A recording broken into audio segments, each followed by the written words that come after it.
Manjula Salani official YouTube આઈડીમાં આપ સૌનું હાર્દિક સ્વાગત છે અને વેધર એનાલિસિસમાં પણ આપ સૌનું હાર્દિક સ્વાગત છે। હવે ચોમાસાની રાહ માત્ર ગુજરાતના ખેડૂતો જ નહીં પરંતુ સમગ્ર ગુજરાત જોઈ રહ્યું છે। ત્યારે હું તમને જણાવીશ કે ગુજરાતમાં ચોમાસું ક્યારે પહોંચવાનું છે અને હવે જ ગુજરાતમાં ચોમાસું ક્યાં પહોંચ્યું છે। આજે હું તમને હવામાનના એપ્લિકેશન દ્વારા એક જણાવવાનો પ્રયત્ન કરીશ કે ચોમાસું ક્યાં પહોંચ્યું છે। તો ચોમાસું હવે અત્યારે ગુજરાતમાં એન્ટ્રી મારી ચૂક્યું છે, એટલે ગુજરાતના સૌરાષ્ટ્રના દરિયા કિનારાના ભાગોમાં ચોમાસું પહોંચી ચૂક્યું છે અને આગામી 90 મિનિટમાં જે મહારાષ્ટ્રના ભાગો છે તથા સુરત અને વલસાડ અને અમદાવાદમાં ગાજવીજ સાથે વરસાદ પડવાનો છે તેવી પણ શક્યતાઓ ખૂબ જ વધારે છે, તથા 24 કલાકમાં પણ ગાજવીજ સાથે વરસાદ પડશે તેવી શક્યતાઓ પણ છે।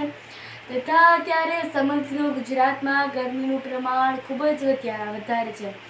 અત્યારે 37 ડિગ્રી સેલ્સિયસ જેટલું તાપમાન છે, ખૂબ તાપમાન વધારે છે। જેટલું ઉનાળામાં તાપમાન વધારે છે ત્યારે આ ચોમાસાની શરૂઆત થવાની છે ત્યારે આટલું બધું તાપમાન છે। જ્યારે ઉનાળાની ફૂલ સિઝન હોય છે તેટલું તાપમાન હોય છે ત્યારે એટલું તાપમાન ચોમાસાની શરૂઆતમાં છે। અત્યારે ચોમાસાના ચાન્સ ખૂબ વધારે હોય છે અને અત્યારે ગરમી પણ ખૂબ થઈ રહી છે, તેના કારણે ખેડૂતોને ખૂબ આશા આવી છે કે હવે ચોમાસું ગુજરાતમાં જલ્દીથી આવવાનું છે।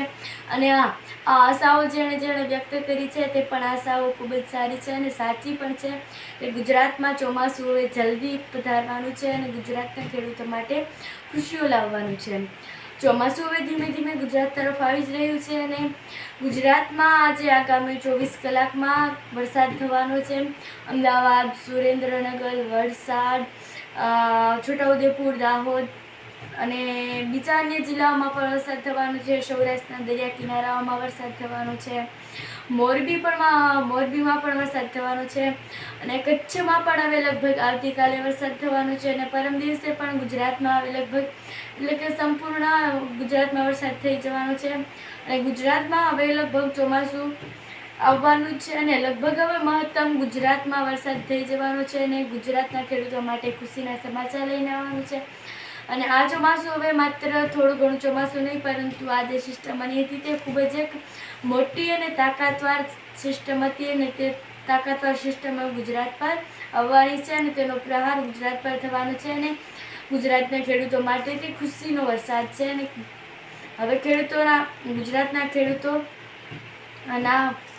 ગુજરાતના ખેડૂતોના મોઢા પર એક સ્માઇલ આવવાની છે, એક સ્મિત આવવાની છે, કારણ કે હવે વરસાદ ખૂબ દૂર નથી, કારણ કે લગભગ સૌરાષ્ટ્રના દરિયા કિનારો છે ત્યાં તો વરસાદ વરસી જ ગયો છે અને ત્યારે વરસી પણ રહ્યો છે અને ગાજવીજ સાથે આગામી 3 દિવસમાં વરસવાનો પણ છે, પરંતુ હવે ગુજરાત એટલે કે મહત્તમ ગુજરાતમાં પણ હવે વરસવાનું છે।